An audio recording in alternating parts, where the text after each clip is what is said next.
Hey guys, Banana Luck here and welcome back to another Water or Realms video. This video is gonna be a guide for Semrah, the different phases. Specifically just, what you need to take note of and what are some of the very good units here. So there's three phases to Semrah.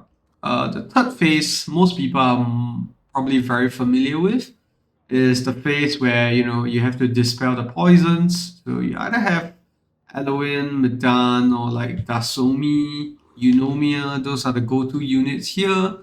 And the other non-essential part is actually Fursi here. Because most of the damage that the boss deals is actually AoE damage.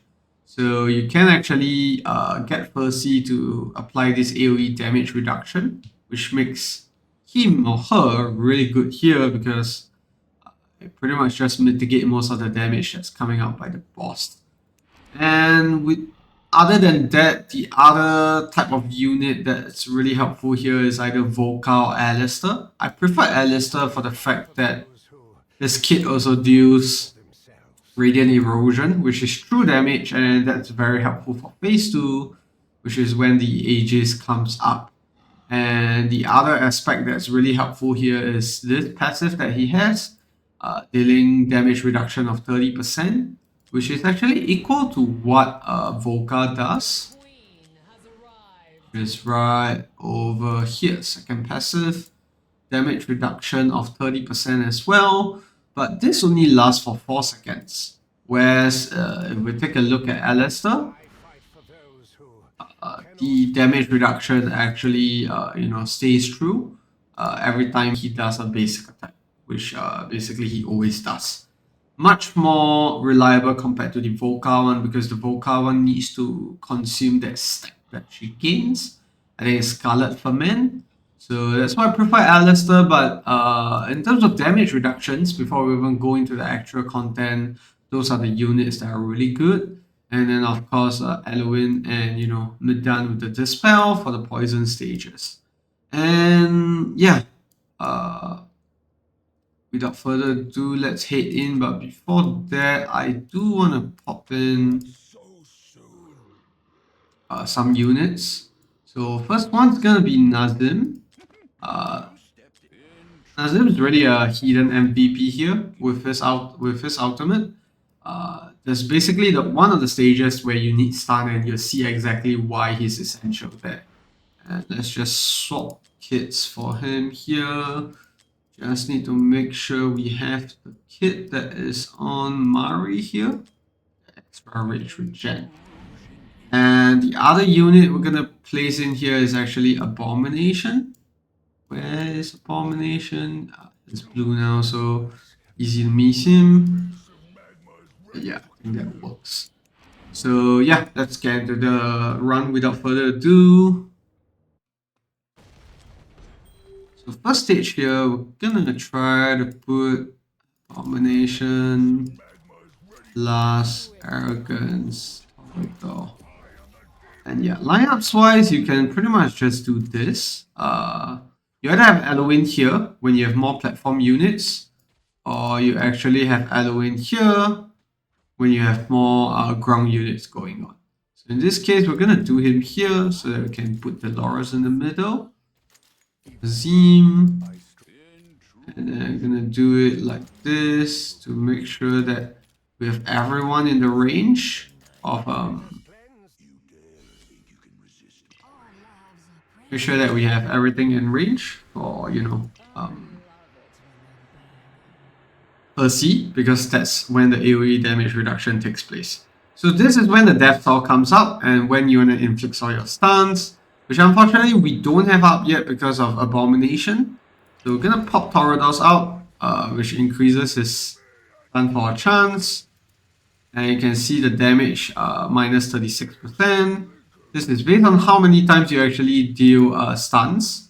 You can see it goes up to 48 here. And that's going to be pretty much the maximum here with this lineup that we have here. And you're going to see why Nazim works really great here in just a sec. We just need to burst through all the stages here. The second stage deals way lesser damage. can see here. But every time he does this Aegis mode, he gets a buff, increasing his physical damage reduction and magical damage reduction. And if I'm not wrong, yeah, his Earth Shatter, which is his passive, or rather his ultimate in this phase, that gets increased damage. So that's why having pure damage such as Silas, which penetrates all defense, and Alistair with Radiant Erosion works really well here. And second thing to take note of here is Eloin's Dispel. You want to do it only after 2 stacks of poison. Mainly because, 2 stacks is poison is where most units starts to crumble. And yeah, gonna see here. That's the Saw face again. You're gonna see this time round, right, with just Abomination, how much damage reduction we get.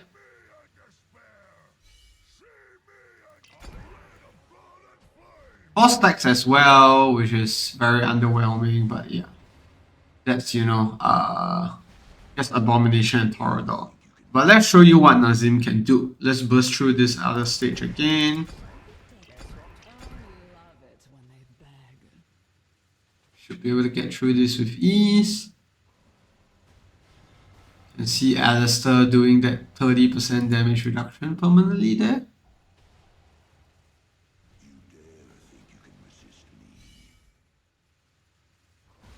Done.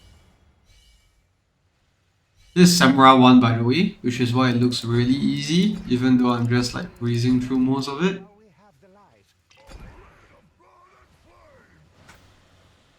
Second stack of poison, so we're gonna go ahead and dispel that off. And once that's down, we're gonna show you what Nazim can do.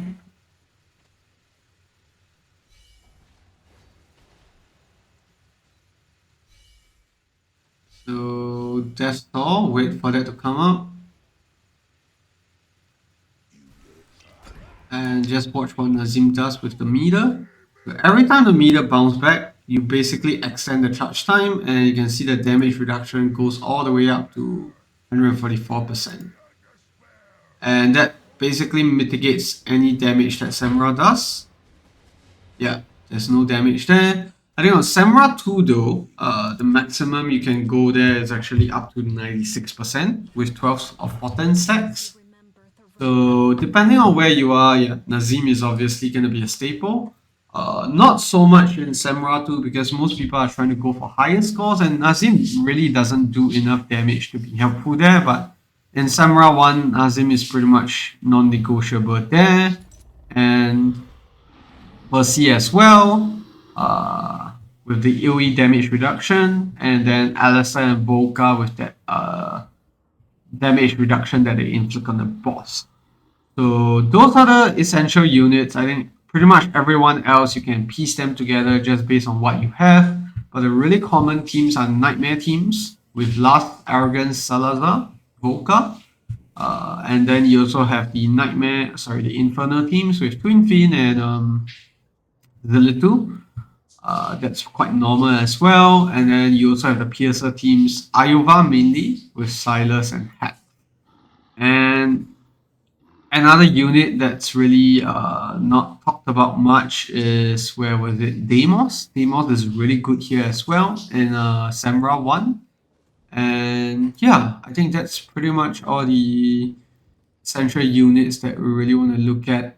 Livian's also great with her stun, but once again, it's the same issue with Nazim. They don't really do enough damage, which is why you would rather opt for someone else instead. And do take note that you do need tanks in this game mode. Reason being that the boss does a normal hit to the highest HP unit once in a while, which is why I normally have Torador and a HP tankier here. So yeah, that's pretty much gonna be it in terms of heroes that are really essential here. Cornelian is great as well, but not as accessible because of her being an ancient exclusive. But yeah, if you have any questions, feel free to leave it down in the comment section below. Another unsung hero is probably Mari, due to the freeze that she does, I think she can inflict 4 stacks of damage reduction, and also from that vulnerability that she inflicts passively with her hits. So yeah, if you have any questions on heroes recommendation and whatnot, feel free to leave it in the comment section below. But yeah, that's pretty much going to be it for the video. Thanks for tuning in, and I'll see you in the next one. Bye.